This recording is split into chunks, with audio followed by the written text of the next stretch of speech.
Tapos yung contribution ng PhilHealth, in-increase pa ng 5% ang mga damuho. Kasi nga mambubudol, malakas tama, laging nakangiwi, kala mo nakatira ng katol. Mukhang tanga, weak leader, miski sarili niya di niya kayang ipagtanggol. Sinungaling, dalawang dila sa kabulol. Tapos magtatanong ka pa ng why? Iisa-isahin ko sa'yo ha. Sa panahon ni Bobong na to, yung sobrang pondo ng PhilHealth na halos 90 billion, pinapakailaman. Imbis na ilaan sa proyektong pangkalusugan, ilalaan daw sa proyektong di mo alam. Para daw sa infrastructure. Eh bakit sa PhilHealth nyo kukunin? Ano yun, lokohan? Ang kakapal ng mukha nyo para sa mga mahihirap na may sakit na kababayan natin yan. Pati pondo ng PhilHealth, pinapakailaman, mga walang kabusugan. Di pa kayo mabilaukan. Ang laki pa ng bayarin. Bakit siya ilalaan sa infrastructure? Bakit sa PhilHealth kukunin? Napakahirap na mahirap talaga. Wala maasahan. Sana inaasahan natin tutulong sa ating gobyerno. Kawawa talaga mga Pilipino. Tapos yung contribution ng PhilHealth, in-increase pa ng 5% ang mga damuho. Kada buwan, nagbabayad yung premium member ng 500 pesos na kinakaltas kada sweldo. Trabaho ka ng trabaho, kaltas sila ng kaltas, ang baba pa ng sweldo. By 2025, dapat po na i-increase natin to 5%. Sira ulo, paano yung sweldo? Kung mag-i-increase kayo sa contribution, mag-increase din kayo sa sweldo, saka sa benepisyo.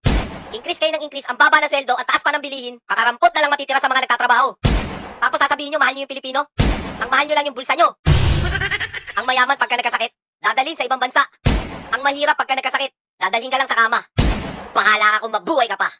Sa presyo pa lang ng bill ng ospital, matutuluyan ka na. Imbis na tulong yung ibigay, perwisyo. Imbis na mahihirap, putek, mga buhaya yung mga nagbibenepisyo. Nakikiusap ako sa inyo, President Bongbong Marcos, Secretary Recto. Tigilan niyo yun ay pagta-transfer ng pondo. Gawin niyo po yung dapat para sa bayan. Oo nga naman, tigilan nyo na yung pagta-transfer ng pondo ng PhilHealth, Bobong sa Recto. Teka, Recto? Ba't nandito to? Binoto ba natin to? Sinong demonyong alagad ni Taning ang nagpasok dito? Pati sa pondo ng PhilHealth, nangingialam to? Hoy, pakailamero, nasaan na yung pondo? Asan na? Ilabas mo na yung pondo! Ilabas mo na! Nanginginig na ako! I'm also a health advocate. It just so happens I'm the Secretary of Finance at may utos ang Kongreso dito. Buti! Walang yaka, Speaker, ikaw na naman! Ang sabi niya, may utos daw ang Kongreso, paano ba yan? Basta usapan talaga pondo, lagi ka na lang may kinalaman. Tanga na lang talaga, tanga na lang talaga ang boboto dyan.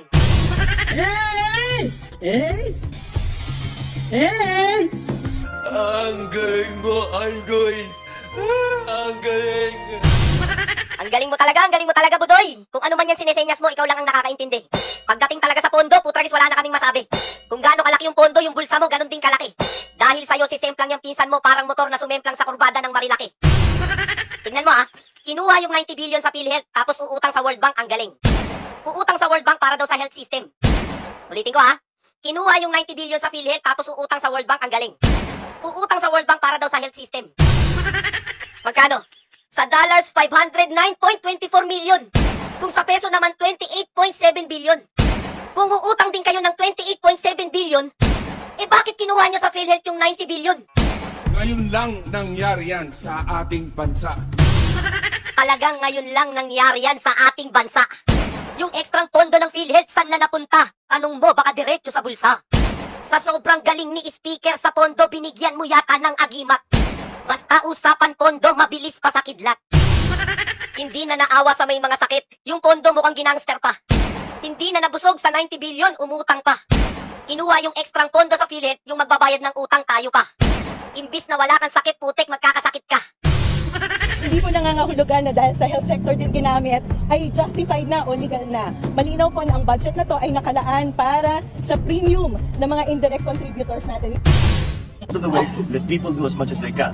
Now that we have found that we hear that it's a better. Kita nyo? Bilyon na pinag-uusapan partida, wala pang project yan. Kasi hindi sila nakafocus sa project, sa budget lang. Paano pa kaya kung may project yan? Sa sobrang tanga niyan, yung flood control sa barko nagbanggaan. Nasira pa yung flood control natin. Binanggaan ng barko. Kita nyo? Binangga ng barko yung flood control.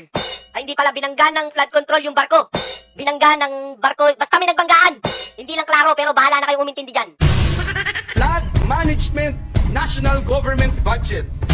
Ngayong taon po, 2024, mas mataas po ang inilaan na budget ng Kongreso para sa DPWH alone. Dito po sa flood management, nasa 1.35 billion kada araw. meron po ang DENR, meron din po ang MMDA, meron din po ang PAG-ASA, meron din po ang Climate Change Commission. Aabutin po ito ng 1.44 billion kada araw. Hindi na po band-aid solution ang ating kailangan. Hindi po natutuwa yung mga kababayan natin na dinadala natin sila sa evacuation center.